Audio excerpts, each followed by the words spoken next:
మహారాష్ట్ర ముఖ్యమంత్రి దేవేంద్ర ఫడ్నవీస్ గారు, ఏపీ ముఖ్యమంత్రి జగన్మోహన్ రెడ్డి గారు, ఆనాటి గవర్నర్ నరసింహన్ గారు మేమంతా కలిసి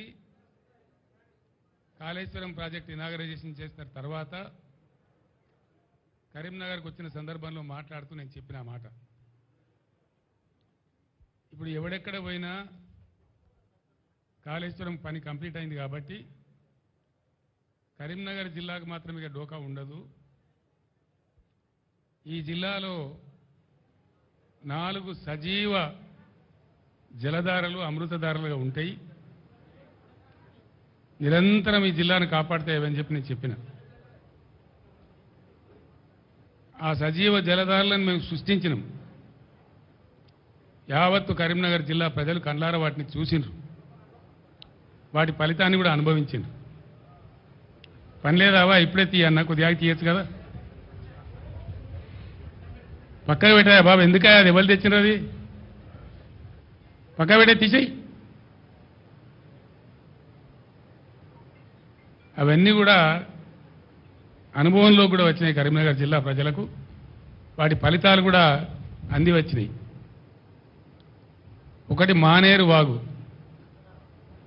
అప్పర్ మానేరు జలాశయం దగ్గర మొదలు పెట్టుకొని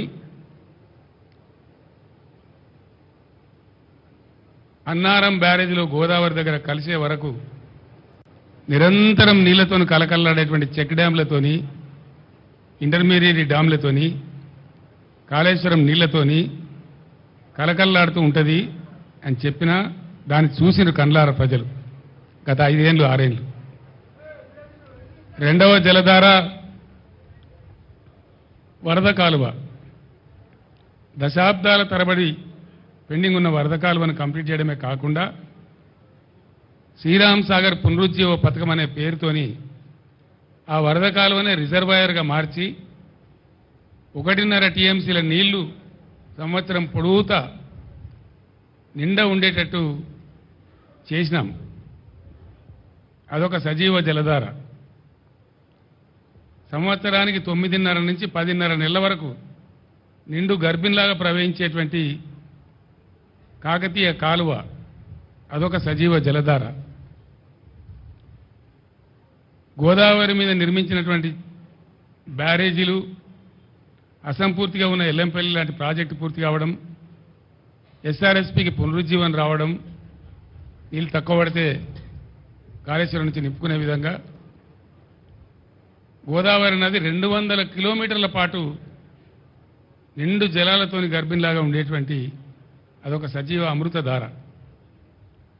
ఈ 4 దారలు ఏ విధంగా నిండి ఉండెనో, గత 5 ఏళ్ళు 6 ఏళ్ళు ప్రజలు ఏ విధంగా వాటి ఫలితాలు అనుభవించిండ్రో యావత్తు ప్రజానీకానికి తెలుసు. నేను మాట్లాడుతున్న ఈ మాట కరీంనగర్ జిల్లా ప్రజలు వాళ్ళ ఇళ్లలో ఇప్పుడు టీవీలలో చూస్తూ ఉన్నారు. అదే ఈరోజు వస్తూ ఉంటే ఇన్ని జలధారలు సృష్టించబడి 4-5 సంవత్సరాలు చక్కటి ఫలితాలు లభించి లక్షల టన్నుల ధాన్యం పండించి పుష్కలంగా మంచినీరు ఎంత కావాలంటే అంత మంచినీరు అనుభవించినటువంటి కరీంనగర్ జిల్లా ప్రజలు 4-5 నెలల్లోనే ఏం జరుగుతూ ఉందో చూస్తూ ఉన్నారు. ఎడారులుగా మారిపోయినాయి. మిడ్మానేరు బ్రిడ్జి మీద నిల్చుంటే ఒక సముద్రం మధ్య నిల్చున్న ఫీలింగ్ ఉండేది. అది కంప్లీట్ ఎండిపోయి మునిగిపోయిన ఊర్లు కూడా తేలినాయి, చెట్లు కూడా తేలినాయి. ఒక శ్మశానం లాగా ఎడారులాగా దాన్ని తయారు చేసినారు. లోయర్ మానేరు డ్యామ్ ఎంత అద్భుతంగా ఉండేనో, ఎండాకాలం తర్వాత కూడా మే నెల తర్వాత కూడా ఎట్లా సగం డ్యామ్ నిండి ఉంటుండేనో, కరీంనగర్ లాంటి పట్టణానికి, సిద్దిపేట పట్టణానికి, చుట్టూ ఉండే అనేక పట్టణాలకు నిరంతరం నీళ్లు ప్రతిరోజు ఎంత కావాలంటే అంత పుష్కలం నీళ్ళు ఎట్లా ఇచ్చిందో అది కూడా చూసినారు. మాన్యులు గంగాధర్ గారు, మన గంగుల కమలాకర్ గారి ఇంట్లో నేను భోజనానికి వస్తే అక్కడ కరీంనగర్ టౌన్ మేయర్ గారు, కార్పొరేటర్లు, ఇతర ప్రజలు చెప్తా ఉన్నారు, రోజు నీళ్ళు వచ్చేసారు కరీంనగర్ టౌన్లో, అట్లాంటి ఇప్పుడు ఆల్టర్నేటివ్ డే చేసిండ్రు, ఇంకా 2 రోజులు అయితే 3 రోజులు అంటున్నారు, 4 రోజులు అంటున్నారు, భయం అయితే ఉంది అని చెప్తా ఉన్నారు. ఎందుకు ఈ పరిస్థితులు వచ్చినాయి? నేను మొన్న సూర్యాపేటలో కూడా చెప్పినాను, ఇది ప్రస్తుత ప్రభుత్వం యొక్క తెలివి తక్కువ, అసమర్థ, అవివేక, చెవట విధానాల వల్ల, అర్భకత్వం వల్ల ఈ దరిద్రం మన రాష్ట్రానికి వచ్చింది. ఒకటే మాటలో చెప్పానంటే ఏం కనబడుతుందండి?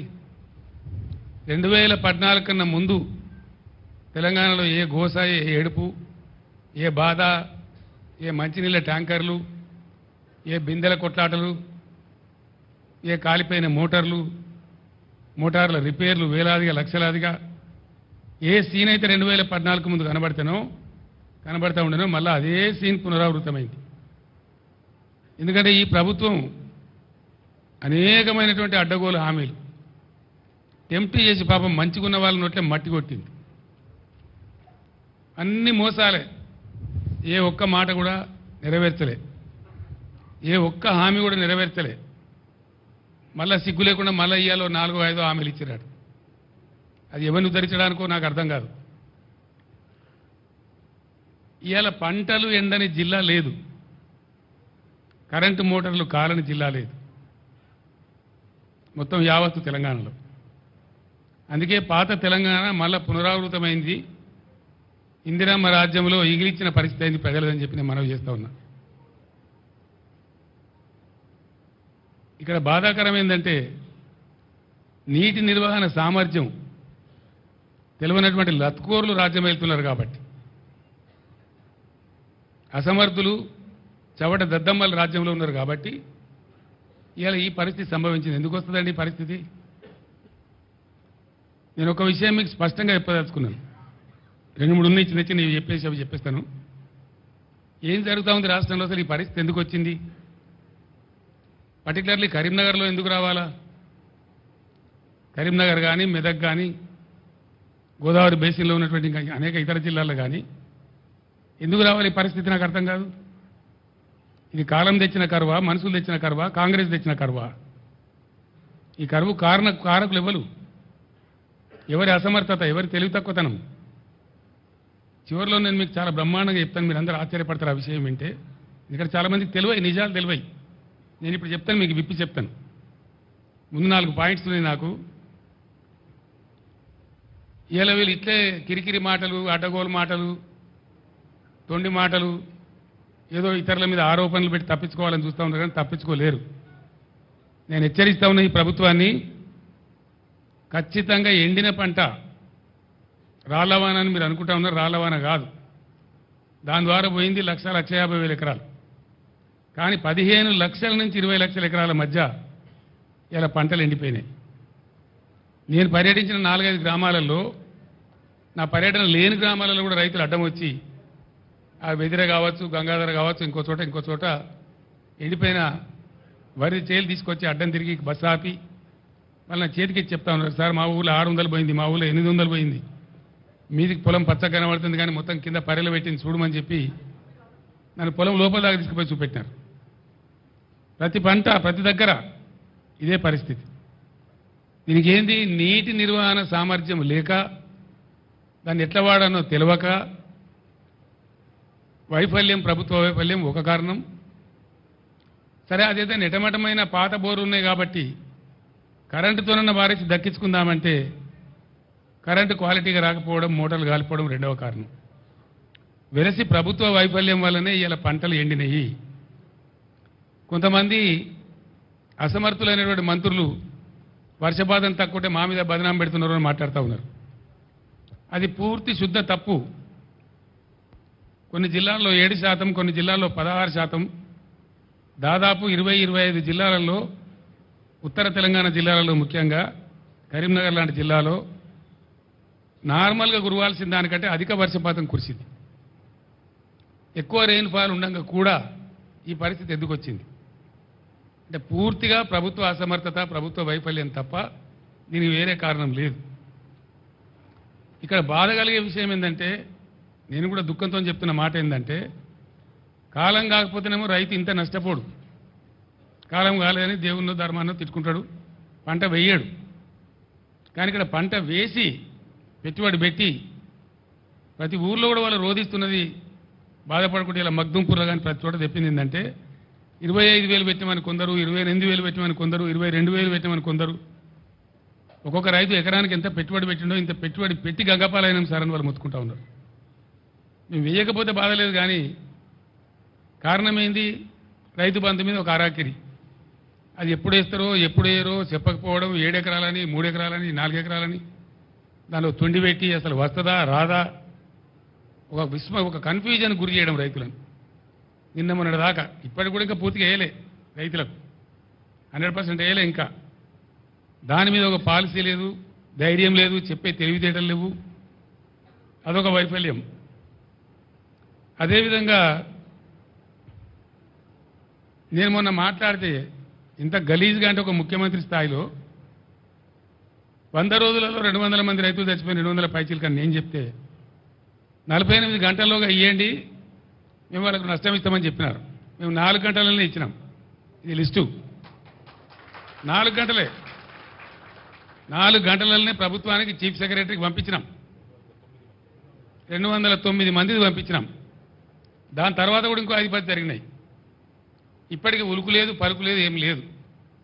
నేను డిమాండ్ చేస్తా ఉన్నా, మీ అసమర్థత వాళ్ళకు చచ్చిపోయారు కాబట్టి వాళ్ళకు తలా 25 లక్షలు వెంటనే నష్టపరిహారం చెల్లించాలి. ఆ ప్రభుత్వాలను, ఆ కుటుంబాలను పరామర్శించాలి. నేను మళ్ళా డిమాండ్ చేస్తా ఉన్నా. లేకపోతే మాత్రం మీకు ఆ ఉసురు, ఆ పాపం తలుగుతుంది. మేము మాత్రం మిమ్మల్ని వదిలిపెట్టమని మనవి చేస్తా ఉన్నా. రెండవది, పెట్టిన పెట్టుబడి పోయింది, వస్తుందనుకున్న పంట పోయింది. వాళ్ళు ఇలా ఆత్మహత్య చేసుకుంటామని మాట్లాడుతూ ఉన్నారు. నేను వద్దని వాళ్ళకి దండం పెట్టి చెప్పినాను. వాళ్ళకు ఖచ్చితంగా ఎకరానికి 25,000 ఇవ్వాలి. నష్టం జరిగింది, ఎట్లా జరిగింది? పంటలు ఎండిన మాట వాస్తవం, నష్టం జరిగిన మాట వాస్తవం. ఇలా రైతాంగం కన్నీరు మున్నీరు అవుతున్న మాట వాస్తవం. 15-16 లక్షల ఎకరాలంటే చిన్న విషయం కాదు. ఇది న్యాచురల్ కలామిటీ కంటే కూడా పెద్దది. Bigger than any natural calamity. కాబట్టి ఈ సందర్భంలో ప్రభుత్వం కాకపోతే వాళ్ళని ఇవ్వలాదుకోవాలా? దానికోసం మేము డిమాండ్ చేస్తూ ఉన్నాం. మీరేదో తప్పించుకుంటాం అనుకుంటే మీ వీపులు విమానం మొత్తం మోగిస్తారు ప్రజలు, మిమ్మల్ని మాత్రం వదిలిపెట్టరు. మీ డ్రామాలు నడవాయని కూడా నేను మనవి చేస్తూ ఉన్నా. నేను కూడా 4 నెలల దాకా నా నోరు తెరవలే. మన సూర్యాపేటలో నేను చెప్పిన 4 మాసాల దాకా నేను తెరవలే. టైం ఇవ్వాలి కొత్త ప్రభుత్వానికని మాట్లాడలే. వాళ్ళు ఎన్ని పిచ్చి పిచ్చి ఆరోపణలు, ఎన్ని పిఆర్ స్టంట్లు, వాళ్ళకు తొత్తులుగా ఉన్నటువంటి కొంత మీడియా ఎవరైతే ఉన్నారో అన్ని అడ్డగోలు వార్తలు రాయించి ఏం చెప్పినా కూడా మేము మాట్లాడలే. గంభీరంగా ఉన్నాం, పరిస్థితిని గమనించుకుంటూ ఉన్నాం. మంచి చెడ్డలు ప్రజలకు కూడా తెలవాలనే ఉద్దేశంతో ఉన్నాం. మేము మాట్లాడలే. మేము చెప్పేది ఇలా ఎండిపోయిన పంటలు వట్టిగా తమాషగా చెప్తే మీకు ఎండిపోయిన పంటలు రైతులు ఇచ్చిన ఫోటోలు ఇవి. మేము తీసినవి కావు. మేము పోయే వరకే పెట్టుకొని ఉన్నారు వాళ్ళు. మేము పోయిన గ్రామాలలో ఎన్ రూట్లో పెట్టుకొని ఉన్నారు.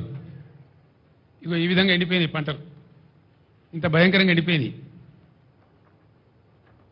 ఇవన్నీ రైతులు ఇచ్చినాయి. వాళ్ళ పొలాలలో వాళ్ళు దిగినటువంటి పంటలు ఇవి.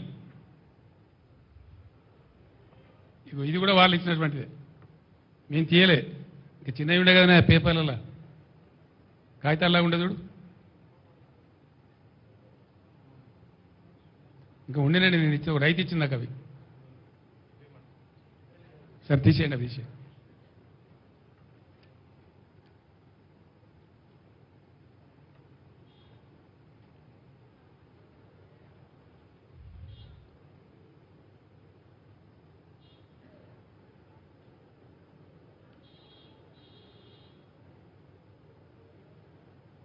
ఇంకా తమాష ఏంటంటే ఆ ముఖ్యమంత్రి మాట్లాడతాడు. నేను సూర్యాపేట జిల్లాకు పోతే అక్కడ నీళ్ళు కాలువలు వదిలింది. తెల్లారే ఫోన్లు వచ్చినాయి, సార్ మీరు బస్సు వాపసు పోగానే మళ్ళీ నీళ్ళు కూడా వాపసు పోయినాయి అని చెప్పి. అక్కడ ఒక డ్రామా. సాగర్లో ఇప్పుడు కూడా డెడ్ స్టోరేజ్ మీద 14 టీఎంసీల నీళ్లు ఉన్నాయి, 7 టీఎంసీలు మీద ఉన్నాయి, 7 టీఎంసీలు కింద ఉన్నాయి. ఎందుకు వాడతలేరు? వాడు కేఆర్ఎంపీ ఎవడు మనకేమైనా వాడు భాష? వాడు ఓన్లీ సమన్వయకర్త 2 రాష్ట్రాల మధ్య. వానికి మన మీద పెత్తనం ఎందుకుంటుంది అని చెప్తే ఎన్నో రోజుల నుంచి ఎండబెట్టి నాగార్జున సార్ లెఫ్ట్ కెనాల్లో నీళ్ళు వదులుతారు. నేను చెప్పితే నేను ఇటు వస్తున్నా, కరీంనగర్ వస్తున్నా అని ప్రకటిస్తే మొత్తం కూలిపోయిందని మాట్లాడినటువంటి కాళేశ్వరం పంపులు ఆన్ చేసి వరద కాలువలోకి నీళ్ళు వదులుతారు. వదులుడు కాదు, సిగ్గు లేకుండా ముఖ్యమంత్రి మాట్లాడతాడు. ఏం మాట్లాడతాడు? కేసీఆర్ గారు మాకు ముందే చెప్పచ్చు కదా నీళ్ళు వదలాలని. ముఖ్యమంత్రి నేనా మరి నువ్వా? ఇవాళ రాష్ట్రానికి ముఖ్యమంత్రి ఇవ్వాలి. నీ ఇంజనీర్లు ఏం చేస్తాను, నీ కథ ఏం చేస్తాను, నీ డిపార్ట్మెంట్ ఏం చేస్తుంది, నీ ఇరిగేషన్ మినిస్టర్ ఏం చేస్తాడు, నువ్వేం చేస్తావు? ప్రభుత్వం నీది కదా, ప్రజలు నిన్ను కదా గెలిపించిండ్రు, ముందే చెప్పాలి కదా మాకుంటాడు. మన సూర్యాపేట నుంచి బయలుదేరి మొదలు పెడితే నేను ఎల్లి నుంచి మళ్ళీ ఏలటి వరకు 3 కాలువల నీళ్ళు వదిలేదు. ఇదేం కథ మరి? ఈ తెలుగు ముందెక్కడ పోయింది? ఎందుకు వదలలేదు? ఎందుకు 1000 ఎకరాల పంటలంటే కొట్టిండ్రు? నాగార్జున సాగర్ కాలువ కొద్ది రోజుల ముందిచ్చుంటే, ఒక 20-25 రోజుల ముందిచ్చుంటే అనేక 1000 ఎకరాల పంట ఒక్క తడి కోసం ఎదురు చూసే పంట బతికేది. వరద కాలువ కింద కూడా ఇలాంటికి 20-25 రోజుల కింద వదిలి ఉన్నట్టయితే ప్రతి గ్రామంలో కొన్ని 100 ఎకరాల పంట దక్కేది. బాధ కలిగేది ఎక్కడ అంటే,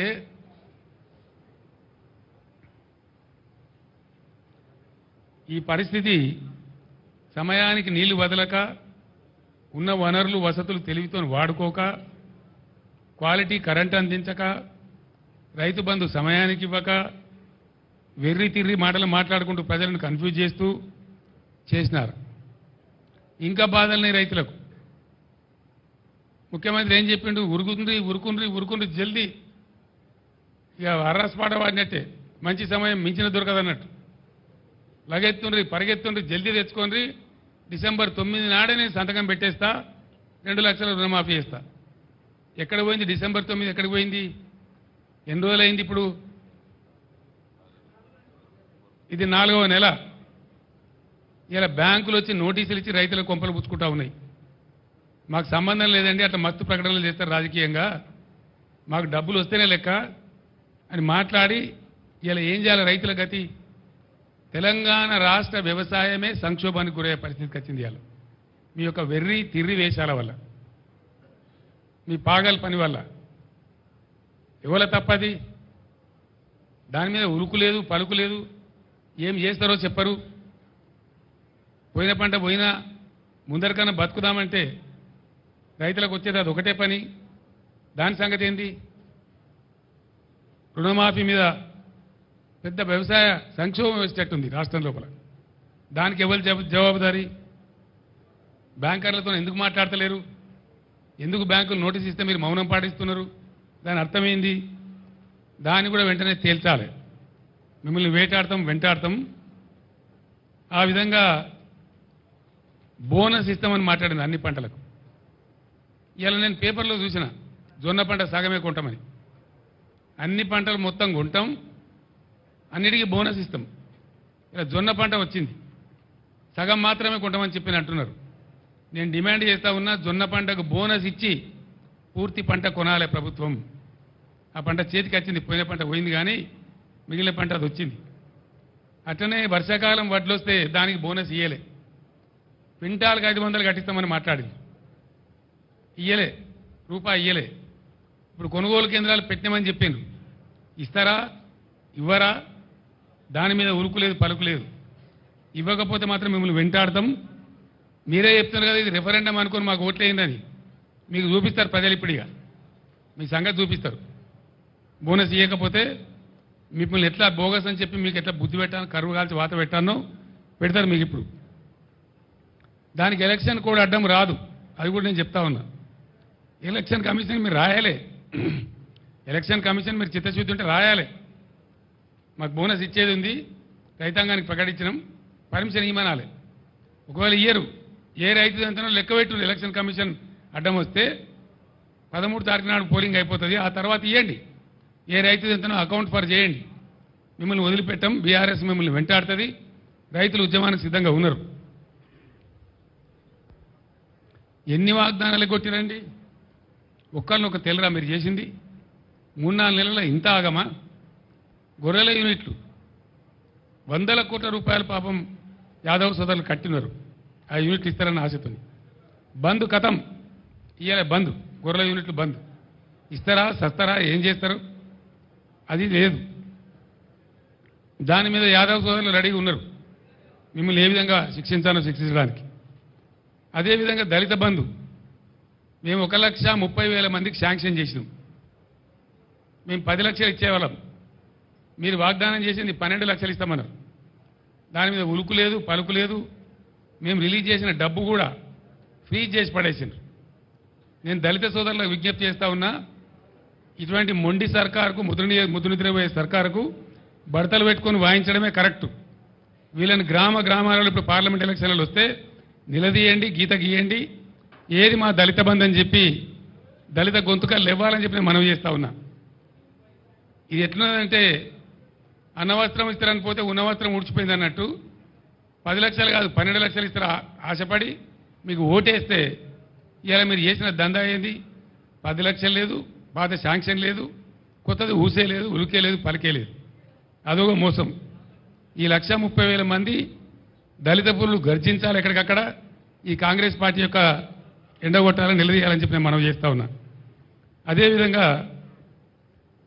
కళ్యాణ లక్ష్మి కాదు వీళ్ళు ఇచ్చేది, మేము తులం బంగారం కల్పిస్తామని మాట్లాడింది. మార్కెట్లో ముఖ్యమంత్రికి ప్రభుత్వానికి తులం బంగారం ఉందామంటే దొరకలేదా? ఎందుకు ఇస్తలేరు నాకు అర్థం కాదు. నిన్న 3వ తారీఖు 4వ తారీఖు 5వ తారీఖు విపరీతమైన పెళ్లిళ్ళు అయినాయి. వాళ్ళందరూ ఆశపడ్డారు మాకు వస్తుందేమో తులం బంగారం అని. మీకు ఓటు కూడా వేసిండ్రు, అందుకే మీ గవర్నమెంట్ వచ్చింది. మీకు తులం బంగారం దొరకలేదా? దీని సంగతి ఏంది? ఇది కూడా మిమ్మల్ని తరుముతారు ప్రజలు. ఇది కూడా మీ రెఫరెండం కిందకే వస్తుంది. తులం బంగారం రాని వాళ్ళందరూ కాంగ్రెస్ పార్టీ కర్రు కాల్చి వాత పెట్టాలి, గ్యారంటీ. ఇక వృద్ధాప్య పెన్షన్ల స్టోరీ ఏందండి? బీఆర్ఎస్ గవర్నమెంట్ రాకముందు 200 రూపాయల పెన్షన్ ఉండే మీ మాత్రమైన ఇందిరమ్మ రాజ్యంలో. 10 ఏళ్ళు మాకన్నా ముందు ఇందిరమ్మ రాజ్యమే కదా. కేవలం 200 రూపాయలు ఇచ్చి మీరు చేతులు దులుపుకున్నారు. 200 రూపాయలను మేము 2,000 తీసినాం. అప్పుడు మేము ఏమనుకున్నాం? 2,000 రూపాయలు భార్యాభర్తకి ఇద్దరికి ఇచ్చినా వచ్చేది 400, ఇంట్లో ముగ్గురికి ఇచ్చినా వచ్చేది 600. మనం 2,000 చేసినాం కాబట్టి ఒకరికి ఇచ్చినా సరిపోద్దని మేము 2,000 రూపాయలు ఇచ్చి ఒకరికి ఇచ్చినాం. ఎన్ని ఉన్నాయి వృద్ధాప్య పెన్షన్లు? దాదాపు 30 లక్షలున్నాయి. 30 లక్షల పెన్షన్లు ఉన్నాయి. మీరేం మాట ఇచ్చిండ్రు? మేము 2,000 పెన్షన్ ఇస్తే మీరు 4,000 రూపాయలు ఇస్తామని మాట్లాడిండ్రు. అంటే ఇంట్లో ఇద్దరికి ఇస్తామని చెప్పిండ్రు. ముసలమ్మ ముసలో ఉంటే వృద్ధులైతే ఇద్దరికి ఇస్తామని చెప్పిండ్రు. వాళ్ళు 30 లక్షల మంది ఉన్నారు ఇప్పుడు. అంటే మీరు ఎన్నిగా పెట్టిండ్రు? ప్రజలకు ఎంత ఎగనామం పెట్టిండ్రు? ఎంతమందికి నామం పెట్టిండ్రు మీరు? 30 లక్షల కుటుంబాలు మీరు ఎన్నిగా పెట్టిండ్రు? ఒక నెలదైతే 2,000 పెన్షన్ కూడా ఇవ్వలే, ఒక నెల పెన్షన్గా పెట్టిండ్రు. రెండవది 4,000 మనులు మీ పరిపాలన రెఫరెండం అంటారు. ఇంకా మీకు సిగ్గులేక ఇప్పుడు ఎన్ని బాగున్నారండి వీళ్ళు?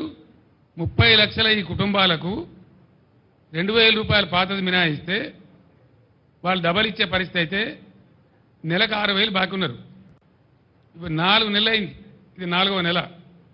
ప్రతి వృద్ధాప్య పెన్షన్ మీద ఇలా ఈ కాంగ్రెస్ ప్రభుత్వం పెట్టిన ఎగనామం 24,000 రూపాయలు. వాళ్ళ గట్టియారా మీరు?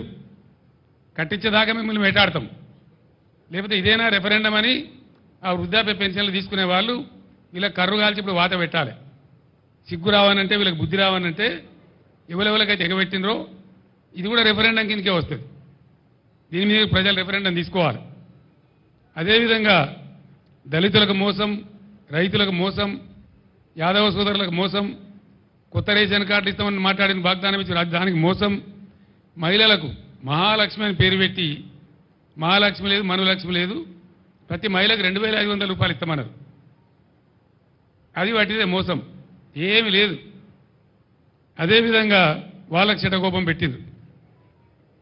అదేవిధంగా ఎంతమందికంటే మీరు ఎగనామం రైతులకు, దళిత బంధువులకు, పెన్షన్లు, పింఛన్దారులకు, మహాలక్ష్మి మహిళలకు, రైతుల రుణమాఫీకి, బోనస్కు, ఇవన్నిటికీ పెట్టింది. ఇదే సిరిసిల్ల, ఇప్పుడు నేను ఏ సిరిసిల్ల టౌన్లో మాట్లాడుతున్నానో, మేము పైన గంగాధర అవతల పెగడపల్లి మండలం మీద పోయి వయా సిరిసిల్ల టౌన్, గంగాధర, సిరిసిల్ల, సిద్దిపేట, హైదరాబాద్ పోతా ఉన్నాం. అప్పుడు జయశంకర్ సార్ బతికి ఉండి మేము పోతా ఉంటే గోడల మీద రాతలు కనబడుతున్నాయి సిరిసిల్ల టౌన్లో. ఆ నైట్లో 11:30, 12 గంటల రాత్రి గోడల మీద రాతలు, చేనేత కార్మికులారా ఆత్మహత్యలు చేసుకోకండి, చావులు పరిష్కారం కావు సమస్యకని చెప్పి గోడల మీద రాతలు ఇస్తే నేను జయశంకర్ గారు నాతో పాటు ఉన్న ఉద్యమకారులు అన్నాడు కళ్ళలో నీళ్ళు తీసుకున్నాం. అప్పటికి 65 సంవత్సరాలు స్వతంత్రం వచ్చి దేశానికి 65 ఏళ్ల స్వతంత్ర భారతంలో సావకండి అని గోడల మీద రాసే ప్రభుత్వాలు చూస్తున్నామండి. ఇంతకన్నా దౌర్భాగ్యం ఏముంటుంది? ఎట్లన్నా చేసి ఈ చేనేత కార్మికులు మనం ఆదుకోవాలి. తెలంగాణ రాష్ట్రం వచ్చినా కానీ ఒక ప్లాన్ వేసుకున్నాం. ఆ రోజు బాధపడ్డాం. అనుకున్నట్టు దేవుని దయ వల్ల నేను చెప్పిన సిరిసిల్లలో ఒకటే రోజు ఇక్కడ 11 మంది కార్మికులు చచ్చిపోతే ఆ రోజు మా పార్టీ నుంచి ఒక 50 లక్షలు తెచ్చి చెక్కు తెచ్చి ఒక చిన్న ట్రస్ట్ ఏర్పాటు చేసి వాళ్ళని సావకుండా చూడండి దయచేసి అని బతిమాలి, ఇక్కడ ఈ గ్రామ పెద్దల్ని బతిమాలి ఆ ట్రస్ట్ ఏర్పాటు చేసి ఇప్పుడు ఆ డబ్బులు ఆ ట్రస్ట్ ఇక్కడ ఉంది ఇప్పుడు సిరిసిల్లలో చెప్పి మేము చెప్పినాం, దయచేసి చచ్చిపోకుండ్రి, తెలంగాణ వస్తుంది, తప్పక వస్తుంది, వచ్చినాక మిమ్మల్ని మా బిడ్డలకి సాదుకుంటామని చెప్పి ఆర్ద్రతతో నేను ఆ సభలో చెప్పినాను. మీరు ఆత్మహత్యలు బంధు పెట్టుండ్రి, సావద్దు, మిమ్మల్ని కాపాడుకుంటామని చెప్పినాం. ఆ దరిమిల అనుకున్న ప్రకారమే తెలంగాణ వచ్చింది, బీఆర్ఎస్ గవర్నమెంట్ వచ్చింది. మేము ఏం చేసినాం? ఒక్కొక్క నాడు 7 చేనేత కార్మికులు ఒకటే రోజు చచ్చిపోయారు భూదాన్ పోచంపల్లిలో. అప్పుడు చంద్రబాబు నాయుడు అని ఒక మూర్ఖుడు ముఖ్యమంత్రి ఉండే. నేను అక్కడ దండం పెట్టిన, అయ్యా ఒక 50,000 రూపాయలు ఎక్స్రేస్ ఇయ్యవయ్యా, పలానా డేట్ లోపల నువ్వు ఇయ్యకపోతే నేను భిక్షాటన చేసి ఇస్తాను, దండం పెట్టి చేతులు ఎత్తి అంగలార్చిన నేను. కానీ ఆ దుర్మార్గుడు ఇయ్యలే. దాని దరిమిలా నేను భిక్షాటన చేసిన. నిజామాబాద్ పట్టణంలో, హైదరాబాద్ హ్యాబిట్స్లో భిక్షాటన చేసి ఒక 7.5 లక్షలు వస్తే తీసుకుపోయి ఆ కుటుంబాలకు ఇచ్చినాం భూదాన్ పోచంపల్లిలో. అట్లా భువనగిరిలో, గద్వాలలో, దుబ్బాకలో, సిరిసిల్లలో రోజు చనిపోయే చేనేత కార్మికులకు ఆదుకోవాలని చెప్పి బీఆర్ఎస్ గవర్నమెంట్లో మేము ఒక పద్ధతి ప్రకారం అటు పేద ప్రజలకు ఎంతో కొంత మేలవుతుంది, ఇటు కార్మికులకు ఉపాధి వస్తుందని మేము పథకాలు పెట్టినాం. రంజాన్ తోఫా అని పెట్టి బట్టలు నేయమని వీళ్ళకి ఆర్డర్ ఇచ్చినాం. క్రిస్మస్ తోఫా అని పెట్టి బట్టలు నేయమని వీళ్ళకి ఆర్డర్లు ఇచ్చినాం. స్కూల్ యూనిఫాములు నేయమని చెప్పి ఆర్డర్ ఇచ్చినాం. దాంతోపాటు బతుకమ్మ చీరలను పెట్టి వాళ్ళకి ఆర్డర్లు ఇచ్చినాం. ఇలా దురదృష్టం ఏంటంటే ఇప్పుడే నాకు చేనేత కార్మికుల మిత్రులు కలిసిండ్రు. సార్ మళ్ళా మా పాతకు వచ్చింది, మేము ఆత్మహత్య చేసుకునే పరిస్థితి వచ్చింది, మాకు మీ గవర్నమెంట్లో ఇచ్చిన ఆర్డర్ బాబతి 300 కోట్ల రూపాయల బకాయిలని అవి ఇస్తలేరు సార్ అని చెప్పారు వాళ్ళు. మీరు రాండి, హైకోర్టులో కేసు ఇద్దాం, గుంజుదాం వీళ్ళని గదాలకు, మీరు రెఫరెండం అంటారు, వీళ్ళ రెఫరెండం సంగతి ఏందో చూద్దామని చెప్పి రమ్మని చెప్పినాం. రేపు ధర్నా పెట్టినారు ఇక్కడ దాదాపు 10,000 మందితో సిరిసిల్లలో చేనేత కార్మికులు ధర్నా పెట్టిన. మేము కూడా మా నాయకుడు అటెండ్ అవుతాం, వాళ్ళకి అండగా ఉంటాం, గుంజుతాం. ఇంకా దరిద్రం ఏంటంటే బ్రాహ్మణ పరిషత్ మేము నిధులు ఇచ్చుకుంటూ పోయినాం. ఓవర్సీస్ స్కాలర్షిప్ నిధులు ఇచ్చినాం. డాక్టర్ అంబేద్కర్ పేరు మీద, జ్యోతిబా పూలే పేరు మీద, వివేకానందుని పేరు మీద ఓవర్సీస్ స్కాలర్షిప్ ఇచ్చినాం. ఇండియాలోనే ఏ రాష్ట్రం ఇయ్యని విధంగా పేద పిల్లలు విదేశాలకు పోతే వాళ్ళు చదవాలి, బాగుపడాలి, బతకాలని చెప్పి ఇచ్చినాం. మొత్తం బంద్ పెట్టింది. ఒక్క ఓవర్సీస్ స్కాలర్షిప్ ఇస్తలేదు ఈ గవర్నమెంట్ ఇచ్చిన కాడికి. మేము శాంక్షన్ చేసినా కూడా ఇస్తలేరు. బ్రాహ్మణ పరిషత్కి అయితే లాస్ట్ 2 క్వార్టర్ల డబ్బులు విడుదల చేయలే. ఫైనాన్షియల్ ఇయర్ అయిపోయింది, అది కూడా ఇస్తలేరు. ఈ రకంగా వాళ్ళకి ఎగనామం పెట్టినారు. ఓవర్సీస్ స్కాలర్షిప్ కూడా బంద్ పెట్టినారు. చేనేత మిత్ర పథకాన్ని బంద్ పెట్టినారు. అనేక స్కీములు చేనేత కార్మికులకు ఉన్నాయి కూడా బంద్ పెట్టినారు. అంటే వాళ్ళు సావన్నా ఎక్కడికి పోవాలి? ఎంతో బ్రహ్మాండంగా జరిగేటువంటి కాడ చివరికి బడి పిల్లలకు బ్రేక్ఫాస్ట్ పెట్టినాం మేము. ఎన్నో మంది, లక్షలాది మంది పిల్లలు పాపం పేదవాళ్ళు ఉన్నారు, బ్రేక్ఫాస్ట్ పెట్టమని చెప్పినాం. దాని ఇంటర్మీడియట్ కాలేజీలో కూడా వర్తిస్తామని చెప్పినాం. ఆ బ్రేక్ఫాస్ట్ కూడా బంద్ పెట్టారు. చిన్న పిల్లలకు బల్ల పెట్టిన బ్రేక్ఫాస్ట్ బంద్ చేయడం రెఫరెండమా? ముఖ్యమంత్రి గారు గదెందుకు బంద్ చేసినావు? ఇంకా పోరగాళ్ళను నోరెందుకు కొట్టినావు నాకు అర్థం కాదు. ఓవర్సీస్ స్కాలర్షిప్ బంద్ పెడతావు, బ్రాహ్మణ పరిషత్ నిధులు బంద్ పెడతావు, చేనేత కార్మికులకు బంద్ పెడతావు, చివరికి బ్రేక్ఫాస్ట్ కూడా బంద్ పెడతావు. మరి ఏం నడుపుతున్నారు మీరు నాకు అర్థం కాదు. ఎవరికి ఇస్తున్నారు డబ్బులు? ఏం చేస్తున్నారు? ఏం జరుగుతూ ఉంది? ఇంకా దీని మీదికెళ్ళి కథ ఏంటంటే రైతు బంధు అడిగితే ఒక మంత్రి ఏమో చెప్పుతోని కొట్టున్నట్టు. చెప్పుతోని కొడతారా? నేను ఇదివరకే చెప్పిన రైతులకు కూడా చెప్పులు ఉంటాయి, బందోబస్తు ఉంటాయి, తిక్క ఉట్టుకొచ్చినాడు వాళ్ళు మరైతే మీ గతి ఏమవుతుందో ఆలోచించుకోండి అని చెప్పిన నేను. సిరిసిల్లలో కార్మికులు చచ్చిపోయే పరిస్థితి ఉందా? ఆత్మహత్యలు మళ్ళీ మొదలయ్యేటట్టున్నాయని అడిగితే ఇంకో కాంగ్రెస్ వాడు అంటాడు, ఏం పోయింది వాళ్ళ నిరోధులు అమ్ముకొని బతుకమన్నది, పాపడాలు అమ్ముకొని బతుకమని అంటాడు. నిరోధులు అమ్ముకొని బతకన్నారా కుక్కల కొడుకులారా? మీరు మనుషులా మీరు? లక్షలాదిగా ఉండేటువంటి చేనేత కార్మికుల మనోభావాలు దెబ్బతీస్తారా మీరు? మీరు ఇస్తే ఇచ్చిండ్రు, పీక్తే పీకిండ్రు, ఇవ్వకపోతే చేత కాకపోతే ఇవ్వకుండా కానీ నిరోధులు అమ్ముకొని బతుకుండ్రి, పాపడాలు అమ్ముకొని బతుకున్నట్టు వాళ్ళు మనుషుల్లా కనబడతలేరా? గర్జిస్తారు బిడ్డ, చేనేత కార్మికులే ఇలా పులులే గర్జిస్తారు, మిమ్మల్ని తరిమి కొడతారు, జాగ్రత్త అని చెప్పి నేను హెచ్చరిస్తా ఉన్నా. వెంటనే బతుకమ్మ చీరలే కానీ మరో చీరలే కానీ స్కూల్ యూనిఫామ్లే కానీ అవన్నీ కూడా బకాయిలు ఇమీడియట్ విడుదల చేయండి. నేను చేనేత కార్మికులు చెప్పిన అవసరమైతే మా పార్టీ నుంచి డబ్బులు ఇస్తాం, వకీల ఫీజులు, మీరు భయపడేదేం లేదు, కోర్టులో గుంజుదాం, కొట్లాడదామని కూడా చెప్పినాం. రేపు ధర్నా తర్వాత కూడా స్పందించకపోతే, ఆర్డర్లు రాకపోతే 3-4 రోజులలో ఖచ్చితంగా హైకోర్టులో దావా వేస్తాం, ప్రతి ఊర్లో ధర్నా పెడతాం.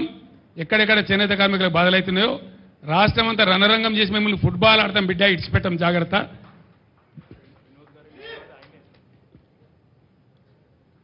ఆ వినోదే పెద్ద అడ్వకేట్, ఈయననే కేసేయాలి, మీరే వేయండి కేసు దయచేసి.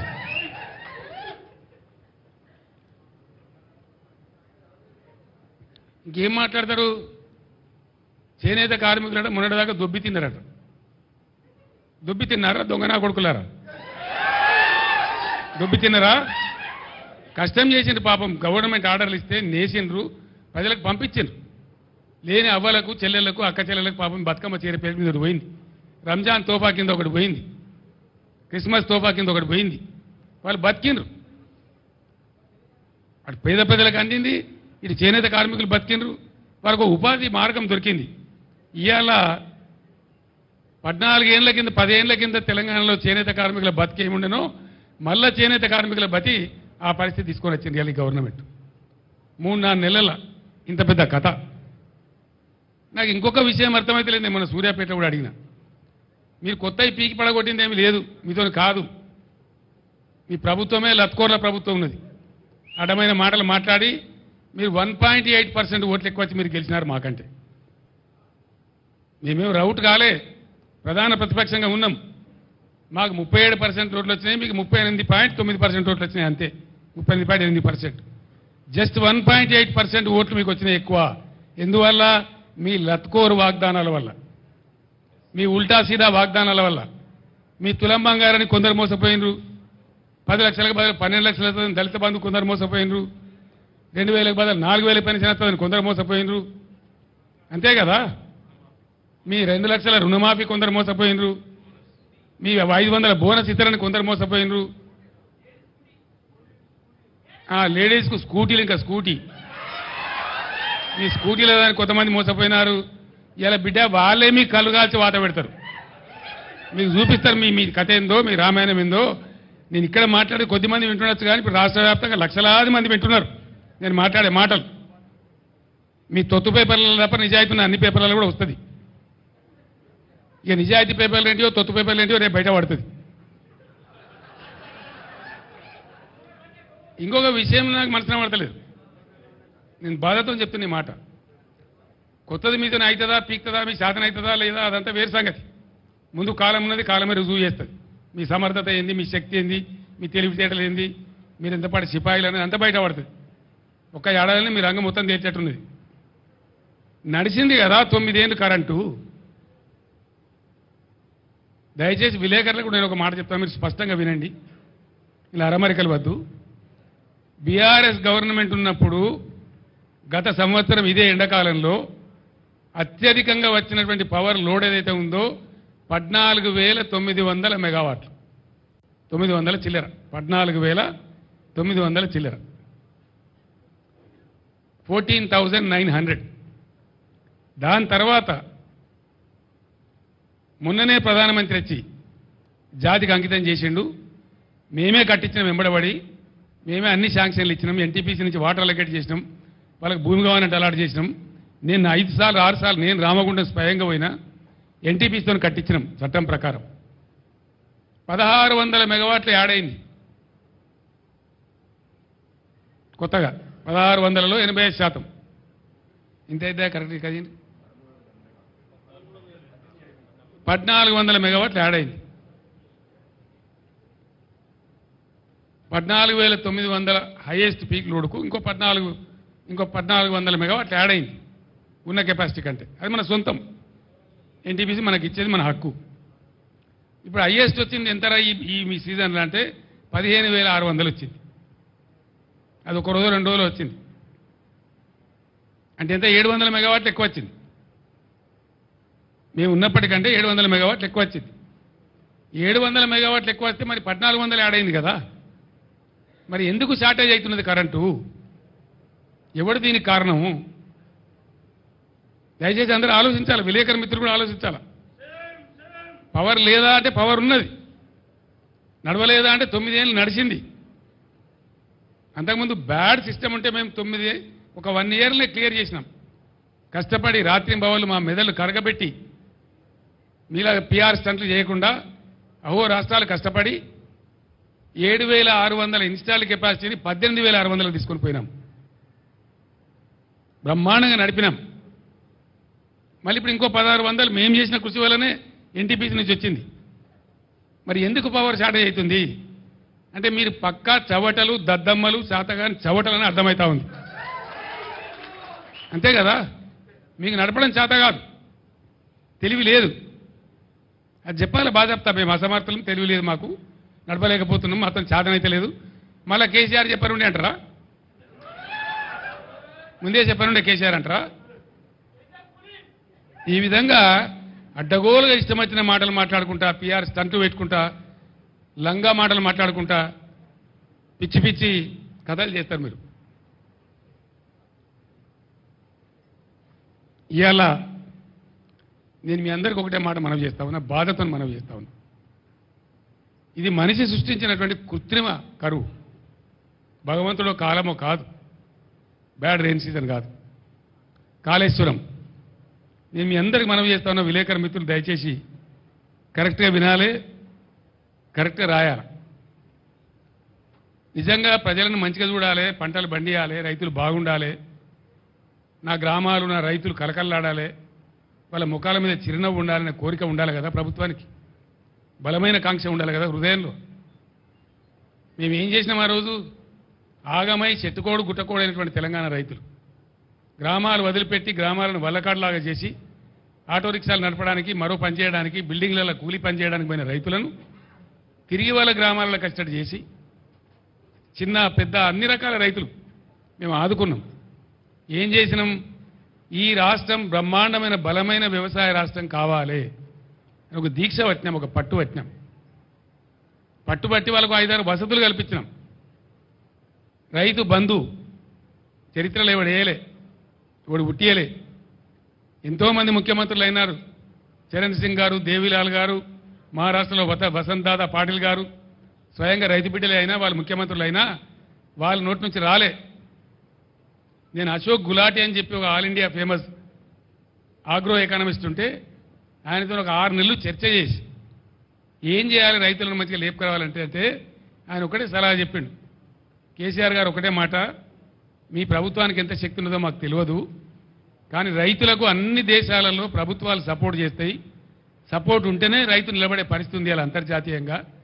ఎందుకంటే పంటల ధరల ఫ్లక్చువేషన్ ఉంటుంది, బ్యాడ్ సీజన్స్ ఉంటాయి, రకరకాల అరిష్టాలు ఉంటాయి.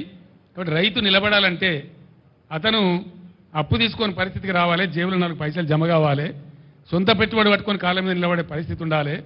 రైతుల దరిద్రం పోవాలంటే ప్రభుత్వం సాయం చేయాలని చెప్పిండు. ఆ టైంలో చాలా చర్చలు జరిగినాయి. నేను కూడా ఒకరోజు అన్న, పత్రికలు రాసినాయి, యూరియా బస్తాలు కొనిద్దామా, ఇంకోటి చేద్దామా అని మాట్లాడినాం.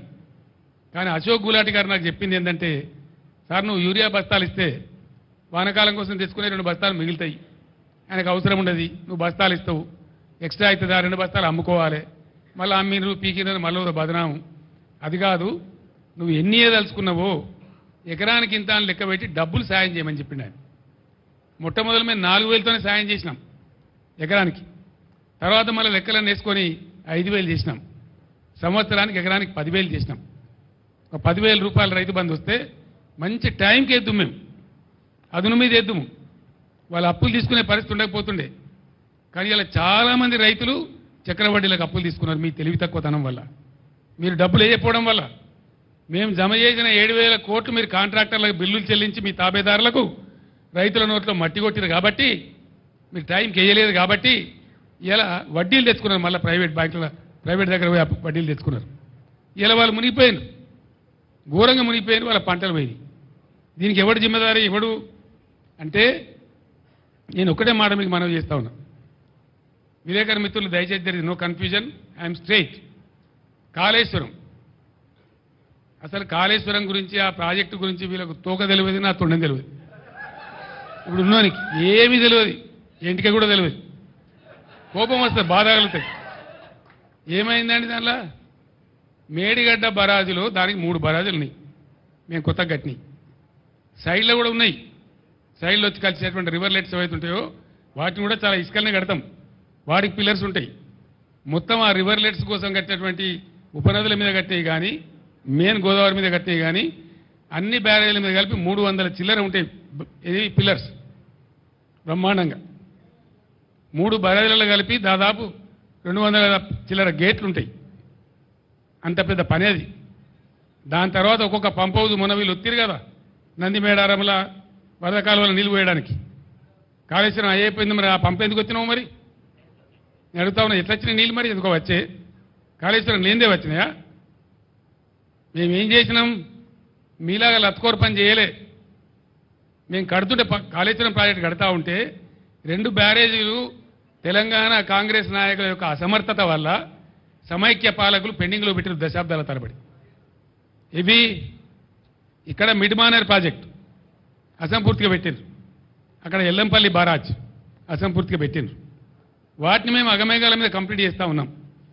ఒక సీజన్లో మేము పనిచేస్తూ ఉంటే కట్ట నింపుతూ ఉంటే మాచారెడ్డి మండలంలో 25 సెంటీమీటర్ల వర్షం కురిసి పెద్ద వరద మానేరు వాగులు వచ్చేసి ఆ మిడ్మానేర్ కట్ట కొట్టుకొని పీకినారు. అది కట్టినోడు ఎవడండి? ఇవాళ అడ్డం పొడుగు మాట్లాడే కోమటిరెడ్డి వెంకటరెడ్డి మంత్రి, ఇవాళ మంత్రి. వాళ్ళ కంపెనీ, వాళ్ళ అమ్మ పేరు మీద ఉండే కంపెనీ వాళ్ళు కట్టిండ్రు. మేము మీ లెక్క చిల్లరగాల లెక్క వ్యవసాయం మేము ఏమనుకున్నాం ఆ రోజు? మేఘాల మీద కాళేశ్వరం కంప్లీట్ కావాలి, రైతులకు నీళ్లు రావాలి, ఎంత తొందరగా వస్తే అంత మంచిది, మంచినీటి బాధ పోవాలి, సాగునీటి బాధ పోవాలి రాష్ట్రంలో అని ఆరాటపడ్డాం తప్ప మేము ఆనాడు కోమటిరెడ్డి కంపెనీ మీద కేసు పెట్టలే. మేము పెట్టకపోదుమా, అని జైలు లేకపోదుమా?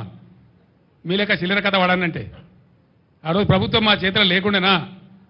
వేయలే, మేము ఆ చిల్లర పని చేయలే మీలాగా.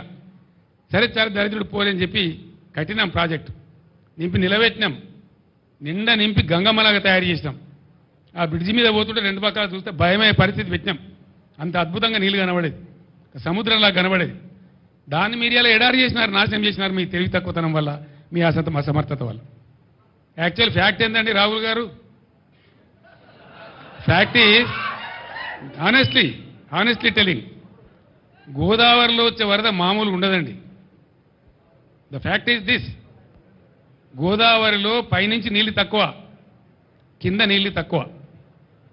గోదావరిలో నీళ్లు వచ్చేదే, నీళ్లు దొరికేదే ప్రాణహిత, ఇంకొక ఆడ నీళ్లు లేవు.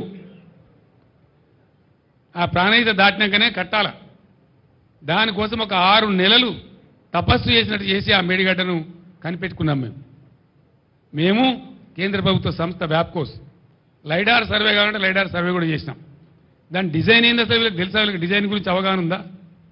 ఏంది డిజైన్ ఏందండి? యాక్చువల్గా మేడిగడ్డ బరాజులో ఫ్యాక్ట్ ఏంటంటే గోదావరి పొంగేటువంటి 3-3.5 నెలలు గేట్లన్నీ ఎత్తే ఉంటాయి, గోదావరికి తలగాయి, నీళ్లు ఫ్రీ ఫ్లో ఉంటుంది, పోతూ ఉంటుంది. మనకు అవసరమైన నీళ్ళు ఎత్తుకుంటాం. అందుకే కన్నెపల్లి దగ్గర పంప్ హౌస్, లక్ష్మీ బరాజ్ యొక్క పంప్ హౌస్ కన్నెపల్లి దగ్గర పెట్టిన తెలివితక్కువతో పెట్టలే. మేడిగడ్డ బరాజ్ అవసరం లేకుండానే నీళ్ళు ఎత్తుకునే అవకాశం ఉంటుంది అక్కడ.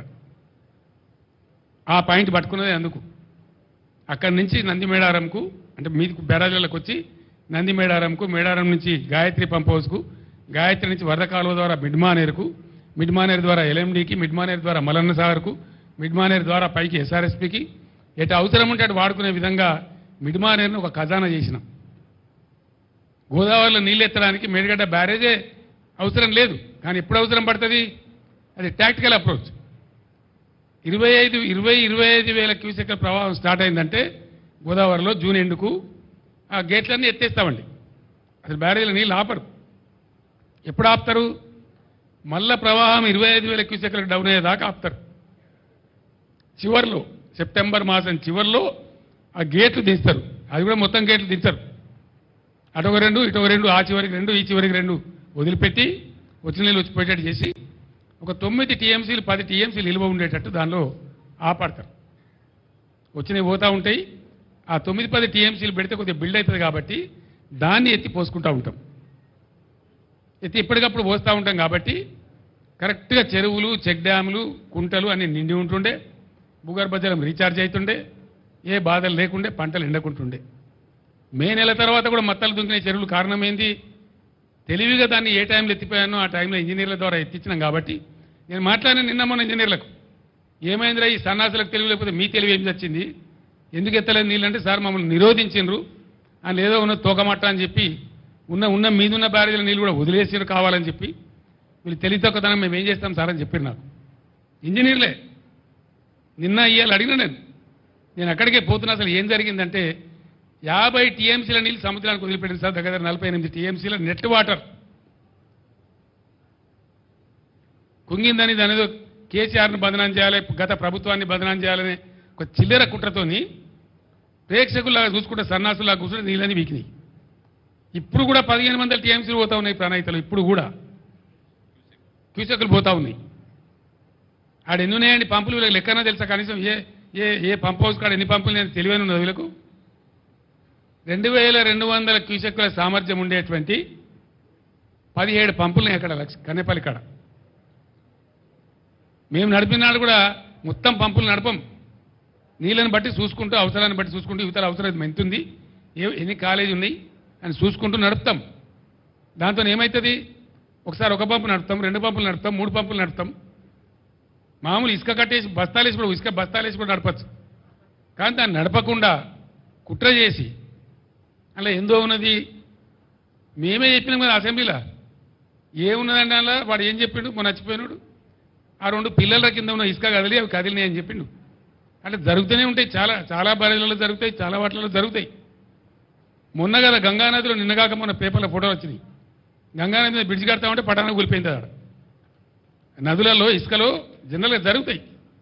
ఎవడో ఒక చిన్న ఇంజనీర్ లోపమో, ఒక మెయింటెనెన్స్ లోపమో, దానికి ఎంతో ప్రళయం బద్దలైనట్టుగా ఒకటే పని కట్టుకొని ఆడికి యాత్రలు పెట్టి మాత్రలు పెట్టి పెద్ద కథ చేసి ఇంకా ఇప్పటికి కూడా ఆ పిచ్చికాలంలో ఉన్నాయి వాళ్ళు. అందులో ఏమైనా ఇంటికి దొరుకుతుందేమో, తోక దొరుకుతుందేమో, గుట్ట కడతామేమో అనే ఉద్దేశంతో ఓ పిచ్చి విఫల ప్రయత్నంలో ఉన్నారు తప్ప రైతాంగాన్ని ఆదుకోవాలి, మంచినీళ్ళకి బాధ వస్తుంది, రైతులను కాపాడాలనే ఆలోచన చేయలే. వృధాగా పారే నీళ్లను ఒక చిల్లర కుట్ర మనసులో పెట్టుకొని వదిలిపెట్టింది కాబట్టి పోయింది. ఇప్పుడు కూడా పొద్దున నేను మగ్దుంపూర్లో మాట్లాడినా. ఈ దద్దనలకు చేత కాకపోతే 50,000 మంది రైతులు నెంబడేసుకొని వీళ్ళని పండబెట్టి తొక్కుకుంటూ పోయి మేడిగడ్డ కాడ కుర్చేసుకొని కూర్చొని నేను నింపుతా మళ్ళీ ఇవన్నీ రంది పడకుండా అని చెప్పిన నేను. చేసి చూపిస్తాం. గోదావరిలో నీళ్ల ప్రవాహం మొదలైన తర్వాత బరాయితో సంబంధం లేకుండా నీళ్ళు లేపచ్చు. మళ్ళా మిడ్ మానేరు కలకల్లాడుతుంది, లోయర్ మానేరు కలకల్లాడుతుంది. తక్కువ పడితే ఎస్ఆర్ఎస్పీకి ఇవ్వచ్చు. ఎత్తాల నీళ్ళు ఇప్పుడు ఈ ప్రభుత్వం ఇది దీని పేరు చెప్పి దాని పేరు చెప్పి ప్రజల నోట్లో మట్టి కొడతామంటే ఇక చూస్తూ కూర్చోం. మనం కొత్తగా ఎలక్షన్ తర్వాత కాబట్టి కూర్చున్నాం, మౌనం పట్టాం. కానీ నేనే పోతా గోదావరిలో 20,000 క్యూసెక్లు దాటిన తర్వాత వీళ్ళు నీళ్లు ఎత్తడం ప్రారంభించకపోతే నేనే ఒక 50,000 మంది రైతులు వేసుకొని పోతా. తొక్కి వీళ్ళని పండబెట్టి తొక్కి ఆ మోటార్లు నడిపిస్తాం. మేము ఊరికే గైడే చేతులు ముడుచుకొని లేం, ఉండం కూడా. ఇవన్నీ అవకాశాలు ఉండంగా వీటిని పక్కన పెట్టి ఏదో మెరమెచ్చకాలు చెప్పి రోజుకో స్టంటు కొట్టి కథ చెప్పి కాకరకాయ తోకరకాయ మాటలు చెప్పి అన్ని కాయగూరుకుడు మాటలు మాట్లాడి ఇదా రాజ్యం నడిపే పరిస్థితి. ప్రజలు లేరు, వాళ్ళ బాధలు లేరు, యాదవులు లేరు, దళితులు లేరు, ఓవర్సీస్ స్కాలర్షిప్ లేదు, మంచినీళ్ళు లేవు, సాగునీళ్ళు లేవు. అన్నిటిని మించి సిగ్గుపడాల్సిన విషయం ఏంటంటే హైదరాబాద్లో మొత్తం రాష్ట్ర వ్యాప్తంగా పేదలందరి ఇళ్లలో నల్లా ఉండాలనేటువంటి ఒక అద్భుతమైనటువంటి ఆలోచనతో ₹1 ఒకటంటే ఒకటే రూపాయికి మీ ఇందిరమ్మ రాజ్యంలో, మీ కాంగ్రెస్ రాజ్యంలో మీ ముండమోకాలకు ఎన్నడూ ఇయ్యలే. మీరు మేము పేదల కోసం అని చెప్పి ఒకటే ఒక్క రూపాయికి నల్లా ఇచ్చి రాష్ట్ర వ్యాప్తంగా కూడా ప్రతి ఇంట్లో నల్లా పెట్టించినాం. పిఎస్పీలు అంటే పబ్లిక్ స్టాండ్ పోస్టులు రోడ్ల మీద లేకుండా చేసినాం. బిందెలు కనబడకుండా చేసినాం రాష్ట్రంలో. ఇలా మళ్ళీ బిందెలు ఎందుకు వస్తున్నాయి? 9 ఏళ్ళు నడిచిన కరెంటు నడిపే తెలివి లేదు మీకు. 6 ఏళ్ళు బ్రహ్మాండంగా నడిచినటువంటి మిషన్ భగీరథ నడిపే తెలివి లేదు మీకు. నడిచినాయే కదా, వాటికేం రోగం వచ్చింది? ఎందుకు నడపలే అంటే మీ అసమర్థతనే కదా, మీ చవటతనమే కదా. Otherwise what? జవాబు చెప్పాలి మీరు ప్రజలకు. ఇప్పుడు 6 ఏళ్ళు బ్రహ్మాండంగా నడిచిన భగీరథ ఇలా ఎందుకు ఆగుతున్నది?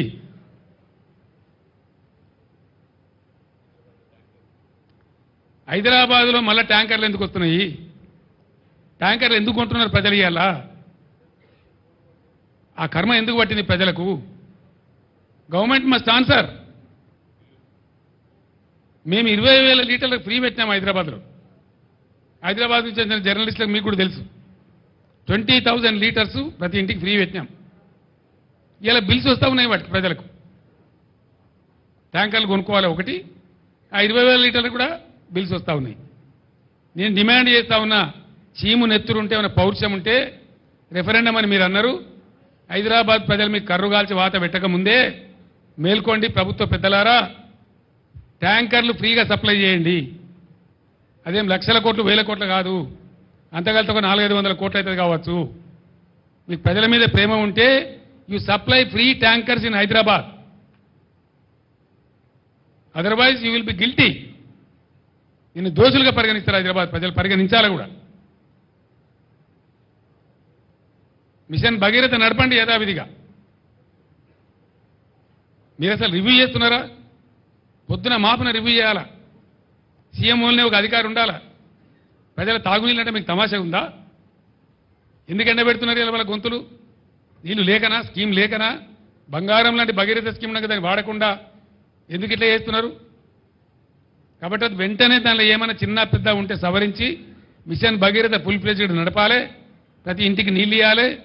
హైదరాబాద్లో ట్యాంకర్లకు గవర్నమెంటే ఫ్రీగా సప్లై చేయాలి. లేకపోతే అది కూడా రెఫరెండం కిందకే వస్తుంది. బీ కేర్ఫుల్, జాగ్రత్త. ఫైనల్లీ మీరు ఇప్పటికైనా యాక్షన్ ప్లాన్ సిద్ధం చేసుకొని గోదావరి స్టార్ట్ కాగానే ఎట్లా ఎత్తిపోయానో దానికోసం రెడీ కాండి. లేకపోతే మేము రెడీ అవుతాం, ఎట్లా చేయాలో మేము చేస్తాం, మేము చూపిస్తాం ఆ తమాషా మీకు. రణరంగమైన మంచిదే రాష్ట్రం. తర్వాత మేము డిమాండ్ చేస్తూ ఉన్నాం, వెంటనే ఎన్యూమరేషన్ మీరు స్టార్ట్ చేయాలి. ఎండిన పంట ఎండింది, కారణం ఏదేమైనప్పటికీ ఎండింది. రైతులు నష్టానికి గురైనరు, పెట్టుబడి పెట్టి నష్టపోయినరు, వాళ్ళు దుఃఖంతో ఉన్నారు. వాళ్ళు దుఃఖంతో ఉన్నప్పుడు వాళ్ళ కన్ననీళ్లు తుడవడం ప్రభుత్వ బాధ్యత. It's the responsibility of the government. It is more than A natural calamity, it's a man made calamity, government made calamity. కాబట్టి మీరు తప్పకుండా 25,000 ఎండిన ప్రతి ఎకరానికి రైతులకు నష్టపరిహారం ఇచ్చి తీరాలి. అప్పటిదాకా మిమ్మల్ని వెంటాడతాం, వేటాడతాం. రేపు మా పార్టీ నిరసన దీక్షలు కూడా ఉన్నాయి. తర్వాత ఖచ్చితంగా 500 రూపాయలు ప్రతి పంటకు బోనస్ ఇవ్వాలి.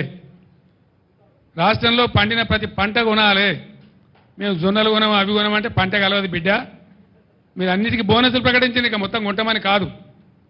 అవి గోల్మాల్ చేసే కదా మీరు ఓట్లు తీసుకున్నారు. అందుకే మీరు ఓట్లు తీసుకున్నారు కాబట్టి మీరు లత్కోర్ వాగ్దానాలు చేసి మీ ఇష్టం వచ్చినట్టు మీ నోరు ఎంత వస్తుందంత చెప్పి చేశారు. కాబట్టి వెంటనే బ్యాంకులతో మీటింగ్ పెట్టాలి. రుణమాఫీ మీద స్పష్టత ఇచ్చి మీరు కిస్తీలు కడతారా, సత్తారా, బతుకుతారా, ఏం చేస్తారో రైతులకు బ్యాంకుల నుంచి ఇబ్బందులు రాకుండా చూడాలి ఒకటి. రెండవది 500 బోనస్ ఇవ్వాలి. ఇవ్వకపోతే పులుల్లాగా మీ గొంతు కరిసి సంతం జాగ్రత్త అని మనవి చేస్తా ఉన్నా. వదిలిపెట్టాం. 3-4 నెలలు ఎందుకంటే కొత్త గవర్నమెంట్ వస్తే మేము ఓర్వలేక అంటున్నాము, ఓర్పుమాలతనానికి అంటున్నామని అంటారని ఓపిక పట్టినాం ఇన్ని రోజులు. కేసీఆర్ ఎల్లుండికి ఆగడు, సమస్య లేదు. ఒక జిల్లా 2 జిల్లాలు కాదు, ఎక్కడ రైతులకు కష్టం ఉంటే అక్కడ గద్ద లెక్క వాల్తా మీ సంగతి మీ భర్తమేందో తేలే విధంగా 100కు 100% మీద పోరాటం చేస్తాం. ఈ పోరాటం ఒక రోజుతోనో ఒక పూటతోని ఒక తమాషతోనే అయ్యేది కాదు. సమస్యలు పరిష్కారం అయ్యేదాకా ప్రజల పక్షాన ఉండడమే మా బాధ్యత. మేము ప్రధాన ప్రతిపక్షం ఈ రాష్ట్రంలో. 100% మాకు ప్రజలు అదే పాత్ర ఇచ్చిండ్రు. కాబట్టి ఆ పాత్రకు పూర్తి న్యాయం చేస్తాం. మీ మెడలు వంచుతాం, ప్రజలకు న్యాయం చేస్తాం. మీరే రెఫరెండం అని చెప్పిండ్రు, ఆ ప్రకారం చేనేత కార్మికులకు ఏం సమాధానం చెప్తారో చెప్పండి. కాంగ్రెస్ పార్టీకి క్షమాపణ చెప్పాలి చేనేత కార్మికులకు అంత నీచంగా మాట్లాడినందుకు. వాళ్ళకి ఆర్డర్లు ఇవ్వాలి వెంటనే, తర్వాత పాత బకాయిలు చెల్లించాలి వెంటనే, లేకపోతే ఊరుకోం, లీగల్ బ్యాటిల్ కూడా పోతాం.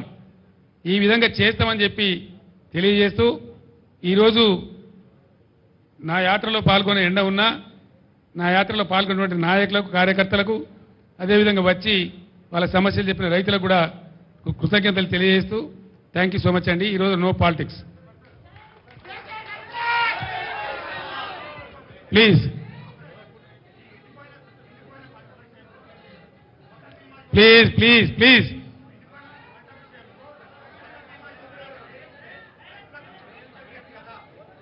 అర్థం కాలేదండి.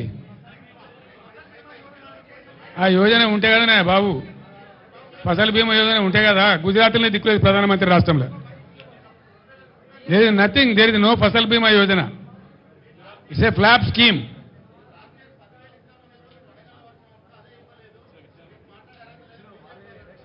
బీజేపీకి ఒక ముడ్డిముఖం ఉన్నదండి ఈ రాష్ట్రంలో. బీజేపీ పార్టీ, దానికి ఒక కథ. ఏందా బీజేపీ నాకు అర్థం కాదు. అంతకుముందు బాబు అంతకుముందు 100 కాన్స్టిట్యున్సీల డిపాజిట్ పోయింది. మొన్న అసెంబ్లీ ఎలక్షన్లలో 64 సీట్ల డిపాజిట్ పోయింది. వాళ్ళు మా కార్యకర్త మా నాయకులను చుట్టూ తిరుగుతూ ఉన్నారు, క్యాండిడేట్ కావాలని, నువ్వు క్యాండిడేట్ కావాలని. అది ఒక పార్టీ, దాని ఒక కథ, దాని గురించో లెక్కనా ఈ రాష్ట్రంలో. Sorry, thank you. పొలం బాగా